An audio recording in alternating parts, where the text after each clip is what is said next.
भक्तों, आज का ये वीडियो है, अगर आप ब्रह्मा मुहूर्त में उठकर इन 3 शक्तिशाली शब्दों का जाप करते हैं तो बहुत ही चमत्कारी प्रभाव देखने को मिलता है। 3 बजे से लेकर लगभग 6 बजे तक का ये पहर होता है। ये पूरा पहर बहुत पावरफुल होता है। इस समय को कभी भी सोकर नहीं गंवाना चाहिए। जिसने भी जिंदगी में कुछ भी पाया है उसने अपने ब्रह्मा मुहूर्त का सही इस्तेमाल जरूर किया है। इसलिए इस समय को जरूर से जरूर उपयोगी बनाएं। इस समय में आप सो नहीं सकते। अगर आप सोते हैं तो पक्का आप बहुत कुछ खोते हैं। तो क्या किया जाए? ब्रह्मा मुहूर्त में उठकर ये 3 शक्तिशाली शब्द, छोटा सा रूटीन, 2-4 बातें, ज्यादा नहीं कह रहा हूं, बहुत छोटी छोटी बातें एक बार अध्ययन किया था, एक बार फिर सुन लीजिए। इस समय पर मां सरस्वती जुबान पर बैठती है। उस समय आप क्या करें? वो टाइम होता है 3:20 से 3:40 के बीच में। ये 20 मिनट में आप अपने साथ जो भी कहते हैं वो बहुत बहुत बहुत कीमती होता है। वो तुरंत मां सरस्वती जुबान पर बैठी होते हैं तो तुरंत आपके जीवन में वह चीज फलीभूत हो जाती है। तो क्या किया जाए?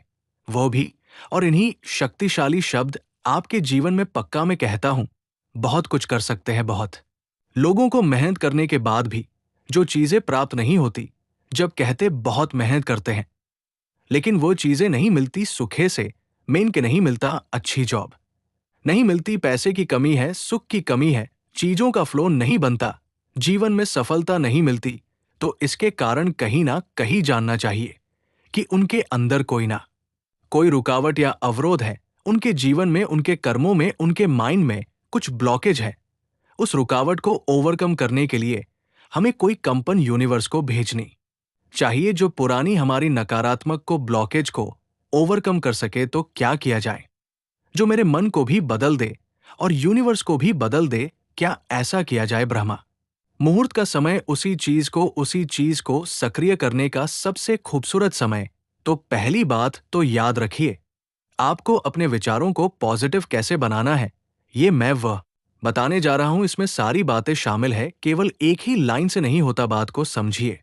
पहली बात तो क्या सकारात्मक आपको बोलने, आपको जरूर अफर्मेशन ये बोलना है। ब्रह्मा मुहूर्त में उठिए 3 से 5 बजे के बीच में। 3:20 से 3:40 वाला टाइम सबसे मूल्यवान है। इसमें से 5 मिनट पहले उठ जाए। 5 मिनट पहले उठकर अपने इष्ट गुरु भगवान के आगे प्रार्थना जरूर करें, हाथ जोड़कर। आपको भगवान, यूनिवर्स, अगर खुला आकाश मिल जाए तो बहुत उत्तम, ना मिले तो मान लीजिए आप भगवान शिव से कनेक्टेड या संपर्क में है, या जो भी आपके गुरु इष्ट है उनसे कनेक्ट होकर उनके चरणों में दंडवत प्रणाम कीजिए। 11 बार दंडवत प्रणाम करना कि हे प्रभु, मेरा वंदन स्वीकार करें और मेरी पुरानी गलतियों के लिए मुझे क्षमा करें।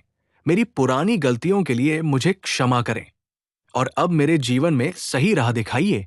ये मेरे कहने से करिए। 11 बार दंडवत करना है और प्रार्थना करना कि कृपया करें, मुझ पर अपनी कृपा दृष्टि बनाए रखिए। दंडवत करने से आप क्या करते हो? दंडवत प्रणाम समझते आप पूरा पेट के बल, सिर के बल ऐसे लेट जाते हैं।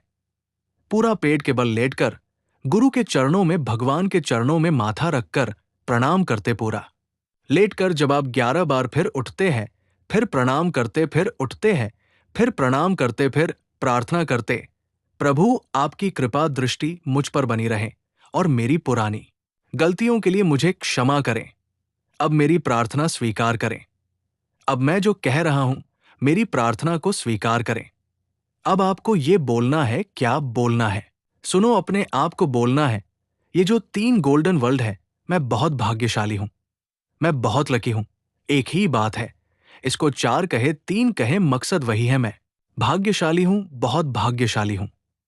ये भाग्यशाली का मतलब, क्या आपने यूनिवर्स को एक वाइब्रेशन दी कि मेरे भाग्य में अगर कुछ नकारात्मक भी है तो वो अभी सुधर जाए। मैं पॉजिटिव वाइब्रेशन भेज रहा हूं उसे ठीक करने के लिए। आई एम वेरी लकी, मैं बहुत भाग्यशाली हूं। इस बात को आप 21 बार बोलिए। मैं बहुत भाग्यशाली हूं, मैं बहुत भाग्यशाली हूं, मैं बहुत भाग्यशाली हूं। जो आपने बोला यूनिवर्स में स्प्रेड हो जाएगा। इसकी वाइब्रेशन तो आपके भाग्य में जो भी उल्टा सीधा भी चल रहा होगा, जो नकारात्मक भी चल रहा होगा, वो डेफिनेटली पॉजिटिव होना शुरू हो जाएगा। इससे पहले आप माफी मांग चुके हो अपनी पुरानी गलतियों के लिए, अपने पुराने नकारात्मक विचारों के लिए, उन सब के लिए आप परमात्मा को माफी मांग चुके हो। उसके बाद ये चीज आपके लिए डेफिनेटली काम करेगी। आप इसके अलावा कोई विश डालना चाहे तो वह भी डाल सकते।